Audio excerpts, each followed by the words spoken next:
The first thing Kellen Voss noticed when he regained consciousness wasn't the pain, though his shattered ribs felt like molten glass grinding against his lungs. It wasn't the taste of copper flooding his mouth or the way his left arm hung at an impossible angle. No, the first thing he noticed was the silence. Kepler-4 had never been silent before. For 3 months, Voss and his survey team had mapped this biomoon's hostile ecosystem, cataloging the endless chorus of alien predators that stalked its fungal forests, the screams of pack-hunting crawlers, the bone-deep thrumming of spore queens in their hives, the wet, sucking sounds of digesters dissolving anything foolish enough to venture into their territorial pools. Now, nothing, just his ragged breathing, and the slow drip of blood from his forehead onto the phosphorescent moss beneath him. Voss tried to sit up, his vision swimming as agony lanced through his torso. The memories came flooding back in nauseating waves, the emergency beacon, the rescue ship descending through Kepler's sulfurous atmosphere, Captain Yorick Draven's cold smile as he'd stood over Voss's broken body. Nothing personal, Surveyor, but your discovery changes everything. Can't have you reporting back to Earth about the neural parasites, can we? Not when they're worth more than entire star systems. Draven had been right about one thing: the parasites were worth killing for. Voss had discovered them 3 weeks ago, microscopic organisms that could interface with human neural tissue, enhancing reflexes, strength, and cognitive function beyond anything Earth's genetic modification programs had achieved. The hegemony would pay fortunes for weaponized enhancement creatures like these. But Draven didn't know about the rest of Voss's research. He didn't know that the parasites weren't just enhancement tools, they were predators, and they were hungry. Voss forced himself upright, biting back a scream as his ribs ground together. His survey pack lay scattered nearby, most of his equipment smashed, but his bioscanner was intact. He activated it with trembling fingers, watching as the device painted a 3-dimensional map of the surrounding area. What he saw made his blood freeze. Every life sign within a kilometer radius was converging on his position, hundreds of them. Crawlers, spore queens, digesters, and things he'd never cataloged before. Massive biosignatures moving with purpose through the undergrowth. They weren't hunting randomly anymore. They were coming for him specifically. Voss understood with horrible clarity what had happened. His injuries were severe blood loss, internal trauma, probable concussion. His body was dying, and in its desperation, it had done something unprecedented. It had formed a symbiotic bond with the neural parasites he'd been studying. He could feel them now, tiny tendrils of alien consciousness threading through his nervous system. They whispered to him in chemical languages older than human civilization, showing him visions of the biomoon's true nature. Kepler-4 wasn't just a world teeming with dangerous life. It was a single, vast organism. Every creature on its surface was merely a specialized cell in an incomprehensibly complex biological machine. And now, because of the parasites in his blood, that machine recognized him as one of its own. The creatures approaching weren't coming to kill him. They were coming to protect him. Voss laughed, the sound harsh and bitter in the alien night. Draven thought he'd left a broken surveyor to die on a hostile moon.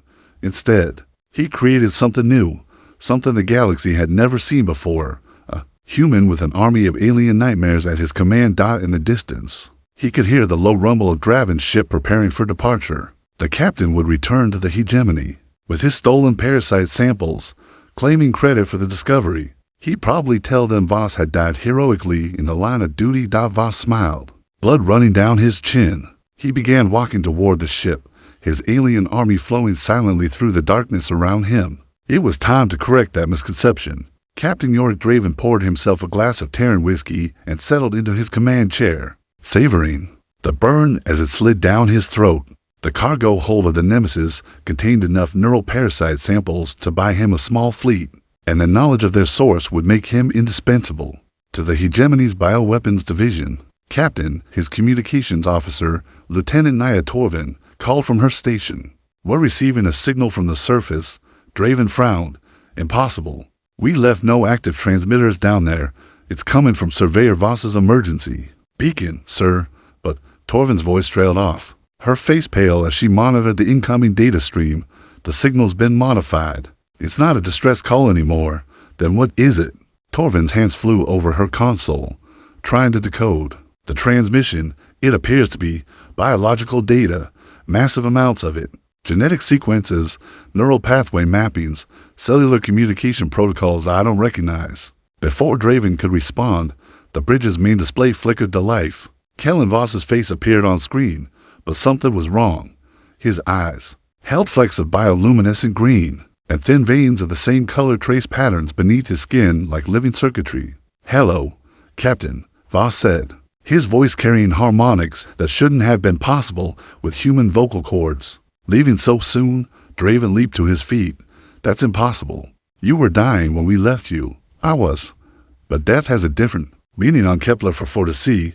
The moon doesn't let useful biomass go to waste." Voss smiled, revealing teeth that now gleamed with the same phosphorescent light as his eyes. "I've learned so much since you abandoned me, about the parasites, about this world, about what humans can become when they stop thinking of themselves as separate from the ecosystem around them. Sir," Torvin whispered urgently, "you need to see this." She transferred her sensor readings to the main display. The biomoon's surface around the Nemesis was alive with movement. Thousands of creatures, some barely larger than insects, others the size of battle tanks, surrounded the ship in perfect formation. "My God," breathed Draven's security chief, Commander Rask Mollahan. "It's like they're organized. Like they're waiting for orders." Voss's image nodded. "The neural parasites aren't just enhancement tools, Captain. They're a collective intelligence, a biological network that spans this entire moon. And now, thanks to you leaving me here to die, I'm part of that network." Draven drew his sidearm, training it on the screen as if he could shoot Voss through the transmission. "What do you want?" "Justice. You tried to murder me for corporate profit. You stole my research and planned to claim credit for my discoveries. But mostly, I want to show you what humanity looks like when it stops pretending to be civilized." The ship shuddered as something massive impacted the hull. Then again, the lights flickered and emergency klaxons began wailing. "All hands to battle stations," Draven barked. "Raise shields, charge weapons, on screen." Voss cocked his head as if listening to something only he could hear. "They're inside your shields, Captain. The parasites I released into your ventilation system 3 minutes ago are microscopic.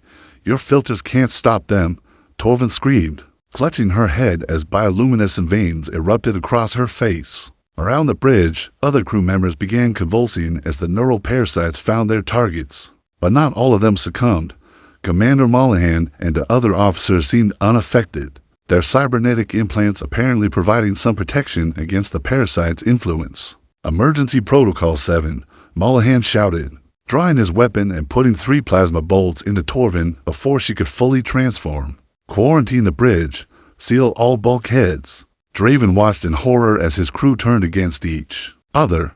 Those infected by the parasites moved with inhuman coordination, their eyes glowing with the same green light as Voss's. They fought with desperate savagery, using improvised weapons and their bare hands to tear at their uninfected shipmates. The battle was brief, but vicious. In less than 5 minutes, half the bridge crew lay dead or dying. The survivors, led by Mollahan, had barricaded themselves behind an overturned console. "This is just the beginning," Voss said, his image still calmly displayed on the main screen despite the chaos around it. "Every breath you take draws more parasites into your lungs. Every second you delay gives them more time to adapt to your defenses. You have perhaps an hour before your entire crew belongs to me." Draven's hand shook as he wiped blood from a gash on his forehead. "You're insane. The hegemony will hunt you down for this. Let them come. I'll be waiting with my new family." Voss gestured, and the camera view expanded to show the alien army surrounding this ship. "Tell me, Captain, do you think your corporate masters will be as eager to exploit Kepler-4 for the sea once they learn the price of that exploitation?" The transmission ended, leaving the bridge in sparking, blood-soaked darkness. Commander Rask Mollahan dragged Captain Draven behind the makeshift barricade as another wave of infected crew members pressed their assault. The bridge had become a charnel house. Overturned consoles sparked and hissed, mixing the acrid smell of burned electronics with the copper tang of blood and the sickly sweet odor of alien pheromones. "Status report," Draven shouted over the screaming. "Deck by deck, we're losing the ship," Mollahan replied, his cybernetic eye casting red targeting dots across the smoke-filled bridge. "Engineering went dark 10 minutes ago. Medical bay's been compromised. The infected are using the ventilation system to spread faster than we can contain them." Draven's remaining human crew had dwindled to 7 survivors, all concentrated on the bridge. His tactical officer, Ensign Jorik Vance, had sealed himself in the weapons control booth and was systematically targeting the larger bioforms surrounding the ship. With the Nemesis's defensive batteries, each plasma blast that struck the surface of Kepler 440 to see illuminated the true scope of their predicament. The alien army had grown beyond counting the living sea of claws, teeth, and bioluminescent fury that stretched to the horizon. Crawlers the size of armored vehicles skittered between towering spore queens whose chitinous carapaces gleamed like black mirrors. New creatures Voss had never catalogued during his surveys writhed among them things with too many eyes, too many limbs, configurations of flesh and bone that violated every law of evolutionary biology. Draven. Understood, sir. Vance called from his booth. The ship's weapons are having minimal effect. The moment we kill one of those things, 3 more take its place. It's like the entire moon is reshaping itself to produce soldiers through the main display, which flickered between static and live feeds from the ship's external cameras. They could see Kellen Voss walking calmly through the alien horde. The parasites had changed him further. His skin now bore intricate patterns of bioluminescent veins that pulsed in rhythm with the creatures around him. When he gestured, entire sections of the alien army moved in perfect coordination. He's not controlling them individually, Mullihan observed, his enhanced vision tracking the subtle communication patterns between Voss and the bioforms. It's more like he's thinking for the entire ecosystem, like he's become the moon's central nervous system. An explosion rocked the ship as something massive struck the engineering section. Emergency lights bathed the bridge in hellish red illumination, and Draven could hear the groaning of stressed metal throughout the hull. Engineering's been breached, reported technician Lara Corvain from her position at the damage control station. Whatever hit us is inside the ship. Mass displacement sensors show something the size of a shuttle moving through the lower decks. Draven activated his comm system, cycling through channels to reach any surviving crew members. Most frequencies carried only static or the inhuman sounds of the infected, but he managed to raise Lieutenant Brick's Okafor in the armory. "Okafor here," came the crackling reply. "I've barricaded myself in with the heavy weapons, but it won't hold much longer. The infected aren't just trying to break down the door, they're dissolving it. Some kind of acid secretion I've never seen before. Can you reach the shuttle bay?" Draven asked. "Negative, sir. The corridors are crawling with them, but I might be able to create a distraction. I've got enough explosives here to take out half the ship." Mullihan grabbed Draven's arm. "If we detonate the armory, we can use the confusion to reach the escape pods. Maybe get clear before." His words were cut off as the bridge's rear blast doors exploded inward. Through the smoking breach came something that had once been Lieutenant Torvin, but the neural parasites had reshaped her into a living weapon. Her arms had elongated into blade-like appendages that dripped with phosphorescent toxins, and her face bore compound eyes that tracked each survivor with predatory focus. Behind her came others, crew members transformed into nightmarish amalgamations of human and alien biology. They moved with the fluid coordination of a hive mind, positioning themselves to cut off every escape route. "Okafor, now!" Draven screamed into his comm. The explosion that followed shook the entire ship, sending transformed crew members tumbling as bulkheads buckled and atmosphere vented into space. In the chaos, Mullihan grabbed the plasma rifles and tossed one to Draven. "Move, now." They fought their way through the smoke and debris, leaving 3 of their remaining crew behind to die screaming as the infected overwhelmed them. Ensign Vance never made it out of the weapons booth. The last Draven saw of him was a silhouette fighting desperately against shapes that defied description. The corridor leading to the escape pods had become an alien landscape. Bioluminescent growths covered the walls like cancer, pulsing with the same rhythm as Voss's transformed physiology.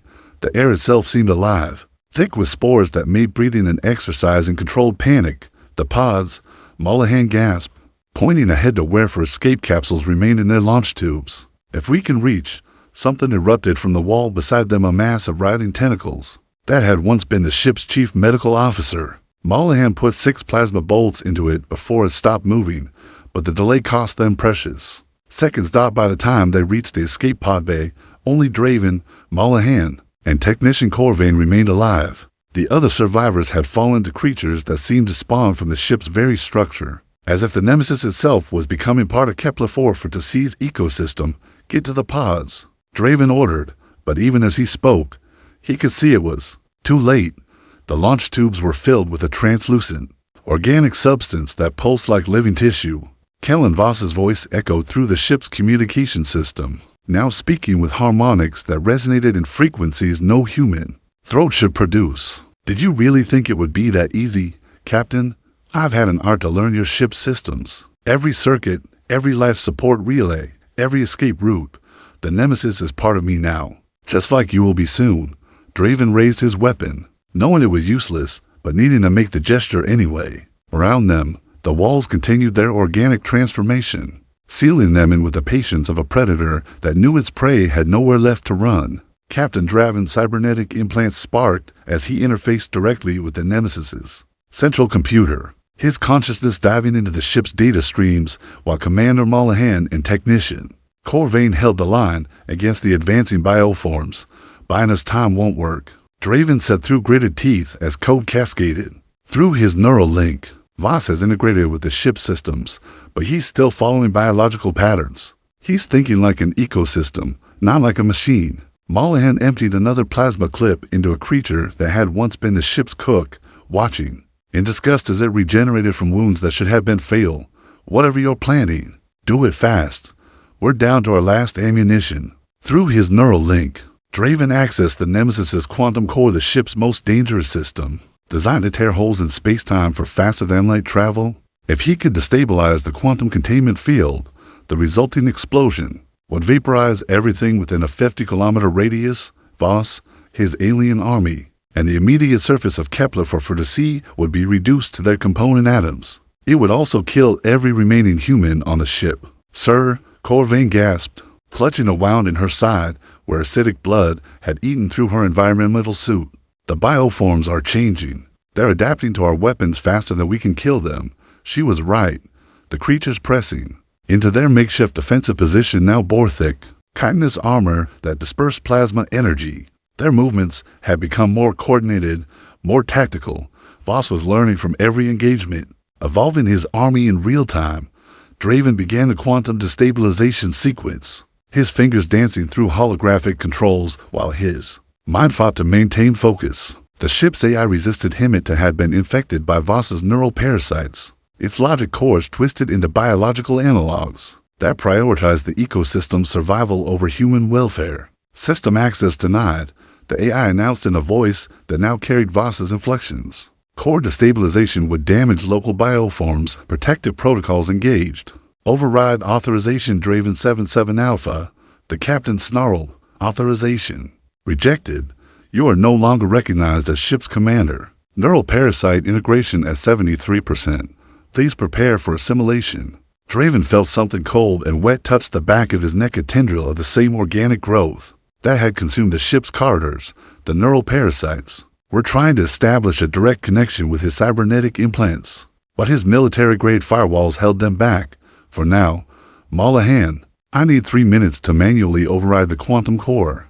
You don't have 3 minutes. The commander's augmented reflexes let him track multiple targets simultaneously, but even he couldn't be everywhere at once. A creature with the lower body of a crawler and the torso of what had been Ensign Vance lunged past his defensive perimeter, slashing at Corvain with blade-like appendages. The technician screamed as alien toxins flooded her bloodstream, but instead of collapsing, she began to change. Bioluminescent veins erupted across her skin as the neural parasites rewrote her genetic code. Kill me, she begged, her voice already carrying inhuman harmonics. Please. Mollahan's plasma bolt took her head off, but her body continued, moving for several seconds, guided by alien neural networks that didn't recognize the concept of death as humans understood it. The distraction cost them their defensive position. Transformed crew members swarmed over the barricade, their movements perfectly synchronized as they overwhelmed Mollahan's targeting systems. The commander fought with mechanical precision, his cybernetic arms moving faster than human muscle could follow, but there were too many of them. Draven abandoned his quantum core access and drew his sidearm, putting shots into the nearest bioforms. While his mind raced through alternatives, the ship's self-destruct system had been compromised. The quantum core was locked down. Even the escape pods had been converted into organic breeding chambers. But there was one system Voss might have overlooked: the Nemesis's experimental gravitational torpedo. Still in its prototype launcher in the forward weapons bay, the weapon was designed to create localized gravitational anomalies, crushing targets with forces equivalent to a small black hole. If Draven could reach the launcher and manually fire the torpedo at the ship's own hull, the gravitational collapse would implode the Nemesis and everything within a 10-kilometer radius. It wouldn't have the range of the quantum core explosion, but it would still eliminate Voss and a significant portion of his army. Molahan, the grav torpedo, the commander understood immediately, while his cybernetic legs drove him forward in a desperate sprint toward the weapons bay. His arms continued firing at pursuing bioforms.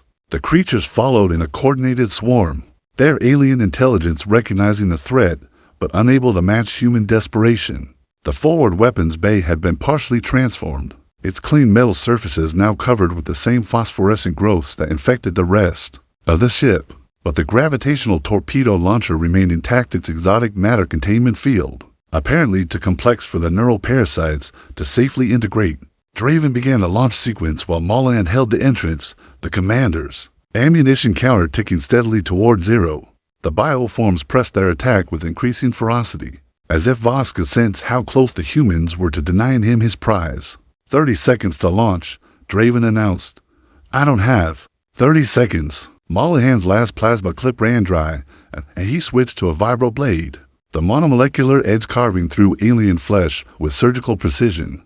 But for every creature he killed, 2 more took its place, the gravitational torpedo's targeting system locked onto the ship's hull, preparing to tear the Nemesis apart from the inside. Draven's finger hovered over the firing control, knowing that activation meant certain death for everyone aboard. Through the ship's compromised communication system, Kellen Voss's voice echoed with alien harmonics. You would destroy yourself, rather than accept evolution. How very human. Draven smiled grimly and pressed the firing stud. The gravitational torpedo emerged from its launcher at a significant fraction of light speed, its exotic matter warhead already beginning to distort space-time around it. In the 3 seconds before impact, Draven watched reality bend and twist as the weapon approached the ship's hull. Then the universe collapsed inward, taking everything with it. The gravitational implosion of the Nemesis sent shockwaves through Kepler 440 to seize biosphere that registered as seismic events across 3 continents. Where Draven's ship had stood, a perfectly spherical crater now scarred the moon's surface, its edges still glowing with residual exotic radiation. But Kellen Voss had not been aboard the ship when it died. He stood at the crater's rim, his transformed physiology allowing him to survive the gravitational distortions that would have liquefied baseline human tissue. The neural parasites in his bloodstream had evolved beyond their original design, creating redundant biological systems that made him nearly impossible to kill through conventional means. Around him, the alien army mourned its losses with harmonics that resonated through the moon's crust. Nearly 1,000 bioforms had been caught in the gravitational collapse, irreplaceable constructs that had taken the ecosystem decades to evolve. But the setback only strengthened Voss's resolve. Acceptable casualties, he murmured, his voice carrying frequencies that traveled through the ground itself to reach every creature on the moon's surface. They died teaching us how humans respond when cornered. The knowledge will serve us well. High above, 3 more ships descended through Kepler 4 to seize sulfurous atmosphere. The hegemony had been monitoring the Nemesis's mission, and its sudden destruction had triggered automatic protocols. Now a full military response force was deploying to the surface to assault frigates and a heavy cruiser carrying over 800 soldiers. Captain Thane Korik commanded the response force. From the bridge of the cruiser Retribution, his scarred face grim as he reviewed the tactical data. 20-year veteran of the hegemony's biohazard containment units, he'd seen what uncontrolled alien organisms could do to human populations. Sir, reported his tactical officer, Lieutenant Commander Salaviran. Surface scans confirmed total loss of the Nemesis and all hands. But we're detecting massive biological activity concentrated around the crash site. The entire ecosystem appears to be mobilizing. Through the Retribution's main display, Korik watched thousands of alien creatures flowing across the moon's surface like living rivers. They moved with purpose and coordination. That spoke of central intelligence, massing in defensive formations. That demonstrated tactical understanding. Deploy the purge protocols, Korik ordered. I want every bioform within 50 kilometers reduced to component molecules. We'll sterilize this moon from orbit, then send in cleanup crews to retrieve whatever is left of the Nemesis's cargo. The first wave of orbital bombardment lanced down from the three ships, converting square kilometers of alien forest into expanding plasma fireballs. But even as the surface burned, Korik could see his target adapting. The larger bioforms had taken shelter in underground complexes that appeared spontaneously, while smaller creatures swarmed toward the bombardment zones with apparent suicidal intent. "Sir, the organisms are absorbing the plasma energy somehow," Viren reported, her voice tight with disbelief. "The thermal radiation isn't dissipating naturally. It's being metabolized."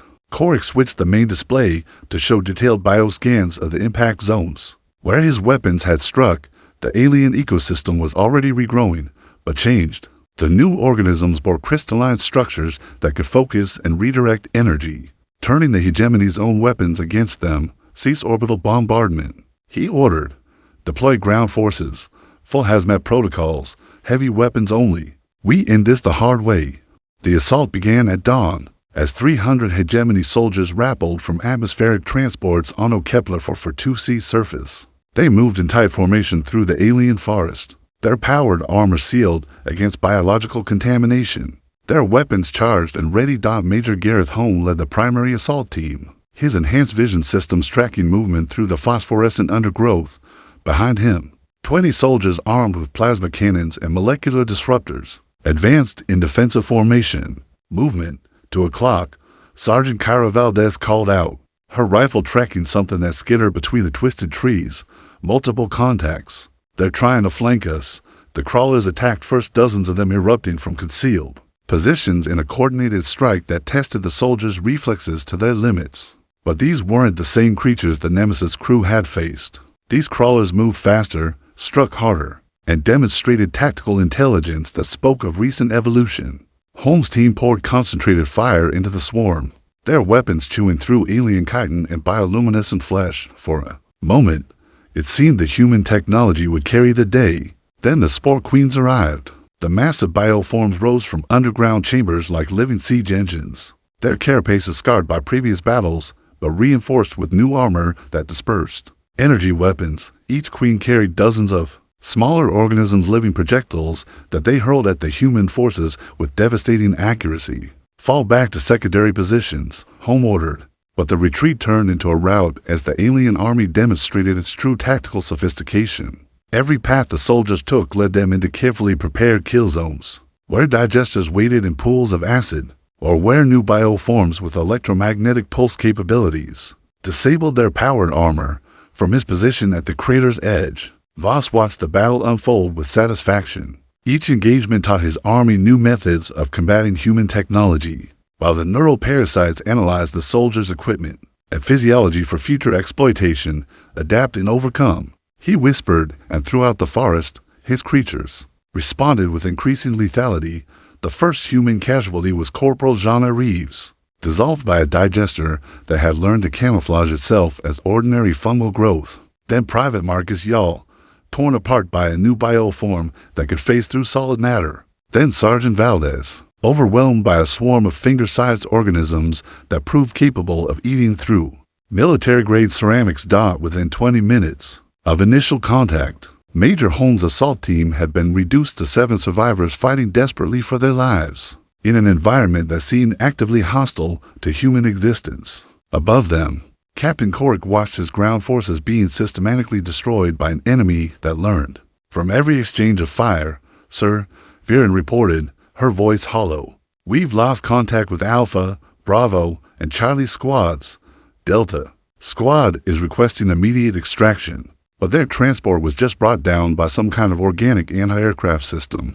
Korik stared at the tactical display, showing red icons scattered across the moon's surface, each one representing soldiers under his command who would never see home again. In 30 years of military service, he had never faced an enemy that adapted this quickly or fought with such coordinated intelligence. "Prep the Nova bombs," he said finally.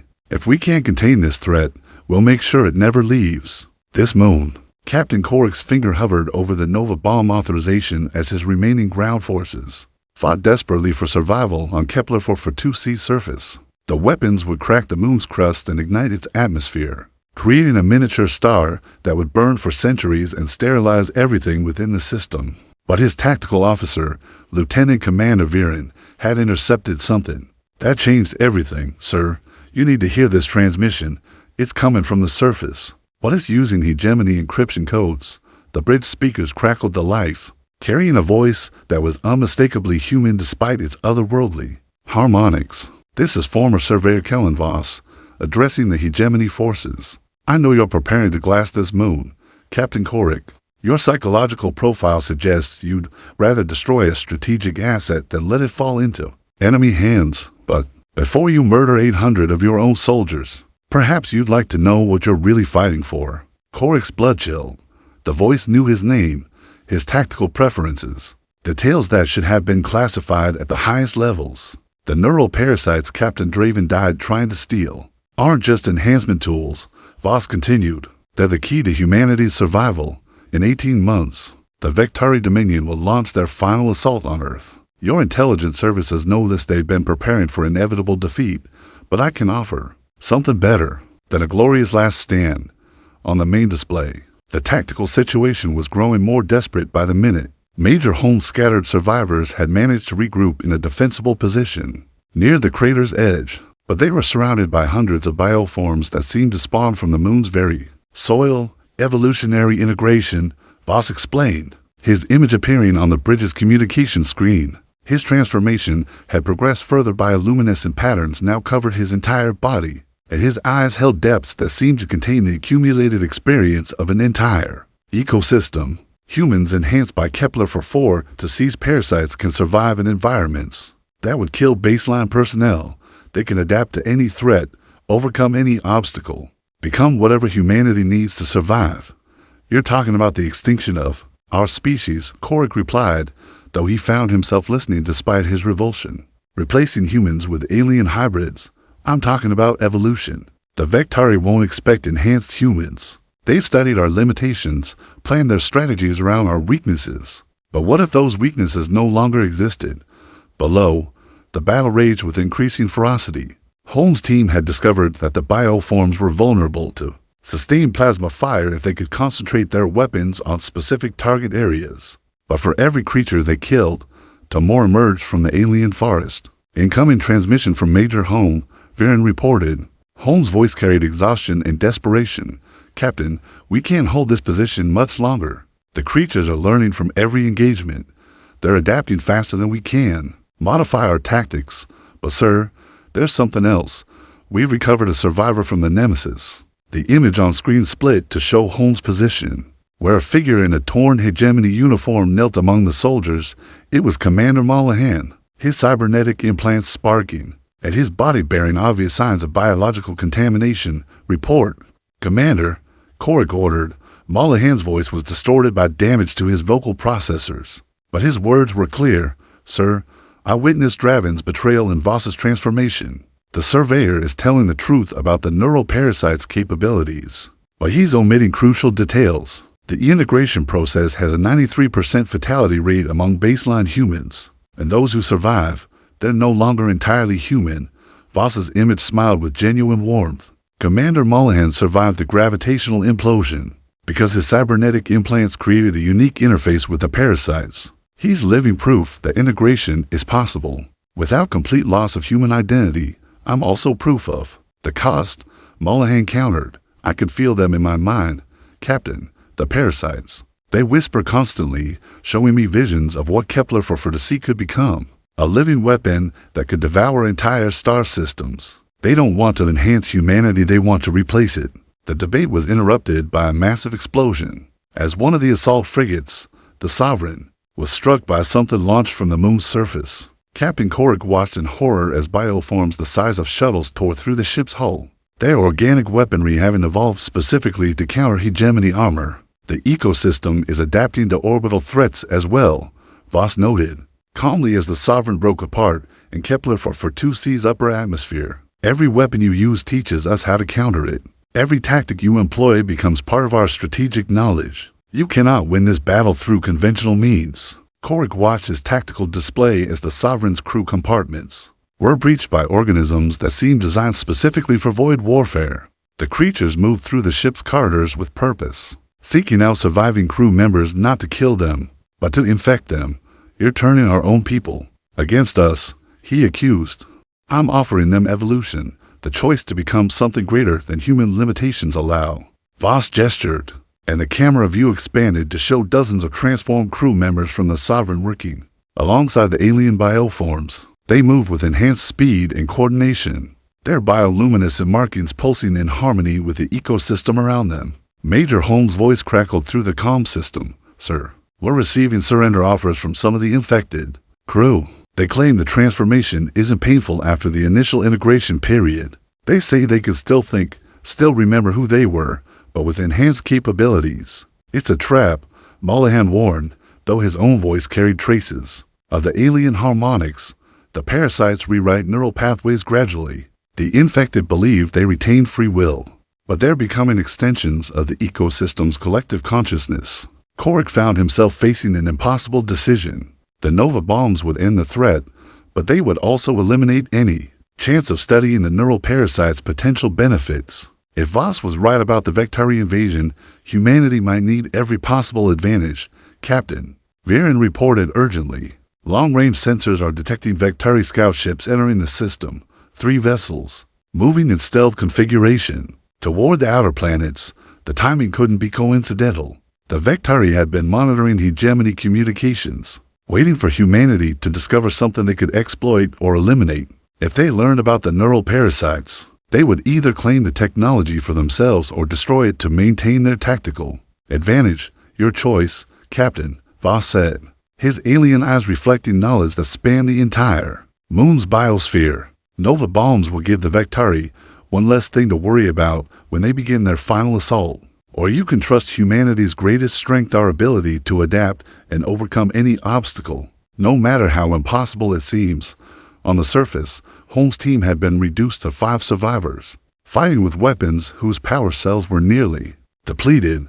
Around them, the alien army waited with patient hunger, ready to overwhelm the humans the moment their defenses failed. But Commander Mollahan had begun to change. The neural parasites in his system were interfacing with his cybernetic implants, creating hybrid technology that enhanced both biological and mechanical capabilities. When he raised his weapon, it fired with precision that exceeded its original specifications. When he moved, his augmented limbs operated with fluid grace that defied their mechanical origins. Sir, Mollahan said, his voice now carrying perfect clarity despite the damage to his vocal processors. I request permission to fully integrate with the Parasite Collective, not as a surrender, but as a reconnaissance mission. Someone needs to learn what Voss is really planning, and I'm already partially compromised. Korik stared at the tactical display, watching red icons blink out as his forces were systematically eliminated or converted. In his 30 years of service, he'd never faced a decision with such far-reaching consequences.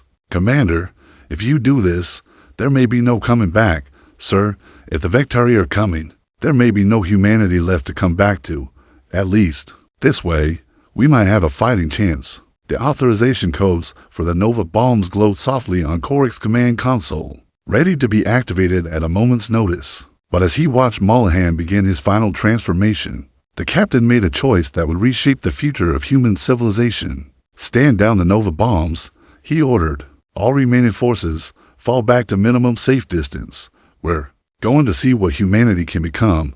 3 months after the Battle of Kepler for Fortescue, Captain Korik stood in the transformed landscape that had once been an alien forest. The neural parasites had reshaped the moon's ecosystem into something that defied conventional biology, living cities that grew from the ground itself, their bioluminescent spires reaching toward the stars like organic monuments to evolution. Commander Mollahan approached through the phosphorescent undergrowth, his transformation now complete. The cybernetic implants remained, but they had been integrated with alien biology to create something entirely new. His movements carried inhuman grace, and his eyes held depths that reflected the accumulated knowledge of an entire world. Status report, Commander, Korik said, though the formal address felt strange when applied to someone who was no longer entirely human. The Vectari Advanced Fleet arrived yesterday, Mollahan replied, his voice carrying harmonics that resonated with the living architecture around them. 12 dreadnoughts positioning themselves for orbital bombardment. They believe they're facing a compromised human colony that can be easily eliminated. Korik nodded, watching as creatures that had once been his soldiers moved through the alien city with perfect coordination. The transformation process had claimed fewer lives than initially projected. Mollahan's research had identified genetic markers that predicted successful integration, allowing the survivors to undergo controlled enhancement rather than random infection. Are they still human? Korik asked, the question that had haunted him for months. They're what humanity needs to be, came a familiar voice. Kellen Voss emerged from the living walls of the city, his transformations having progressed to the point where he seemed more like a force of nature than an individual organism. The Vektari studied our limitations for decades. They planned their invasion based on human predictability, human fragility, human inability to adapt quickly to changing circumstances. High above, the first Vektari bombardment lances began their descent toward the moon's surface, but instead of finding defenseless targets, they encountered a planetary defense system unlike anything in recorded history. The entire moon had become a single organism, its surface dotted with bioforms that could absorb energy attacks and redirect them with devastating precision. The Vektari fleet found itself under assault from weapons that adapted in real time to their defensive systems. Plasma beams that should have vaporized organic matter were metabolized and converted into gravitational distortions that tore through alien hull plating. Energy shields designed to deflect human weapons proved useless against bioelectric discharges that followed quantum probability paths. Impossible, Korik breathed, watching the tactical display as Vektari dreadnoughts were systematically disabled by an enemy they couldn't understand. Their technology is centuries ahead of ours. Technology has limitations, Voss replied, his consciousness now spanning the entire moon's biosphere. Evolution doesn't. Every weapon they fire teaches us how to counter it. Every defensive system they deploy becomes part of our adaptive knowledge base. Within hours, the Vektari advanced fleet had been reduced to drifting hulks, their crews either dead or infected by boarding organisms that had learned to survive in vacuum. The few survivors transmitted desperate warnings to their home fleet before succumbing to neural parasites that had evolved specifically to counter Vektari physiology. Commander Mollahan monitored the alien communications with equipment that was part machine, part living tissue. They're calling for reinforcements, he reported. The main Vektari armada is mobilizing for a full-scale assault.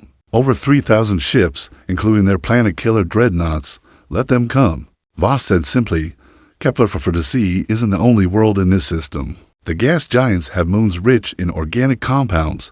The asteroid belt contains minerals that can be converted into bioforms. By the time the Vektari arrive, they'll find an entire star system that fights back. Korik activated his personal communicator, establishing a link with Earth Command. The transmission would take weeks to reach human space, but the message needed to be sent. This is Captain Thane Korik, reporting from Kepler for Fortescue. The neural parasite integration project has exceeded all expectations. We have successfully created enhanced human variants capable of surviving and thriving in hostile environments. Request immediate deployment of volunteer subjects for controlled enhancement procedures. He paused, considering the magnitude of what he was about to propose. Additionally, recommend immediate evacuation of non-essential personnel from border colonies. The Vektari Dominion has accelerated their invasion timeline. War is coming whether we're ready or not, but for the first time in decades, I believe, humanity has a chance to win. The transmission ended, leaving Korik alone with his thoughts in an alien landscape that somehow felt like home. Around him, the enhanced humans continued their work, their bioluminescent markings pulsing in rhythm with the ecosystem that had adopted them. Mollahan approached, carrying a data pad that displayed genetic compatibility charts. Captain, we've identified several hundred individuals from the surviving crew members who show optimal markers for enhancement. The transformation process has been refined to the point where the fatality rate is now less than 12%, and the psychological effects, subjects retain their core personalities and memories, but gain access to the collective knowledge base, enhanced reflexes, improved cognitive function, resistance to environmental hazards that would kill baseline humans. The trade-off is acceptable. Korik looked up at the alien sky, where the wreckage of the Vektari fleet provided a stark reminder of how quickly the balance of power could shift. Humanity had spent generations believing they were alone in the universe, then decades learning They were inferior to almost every other species they encountered. But evolution was humanity's oldest advantage, the ability to adapt, to change, to become whatever survival demanded. The neural parasites hadn't corrupted that trait, they had amplified it, beyond anything biology alone could achieve. "Schedule my enhancement procedure for tomorrow," Korik said finally.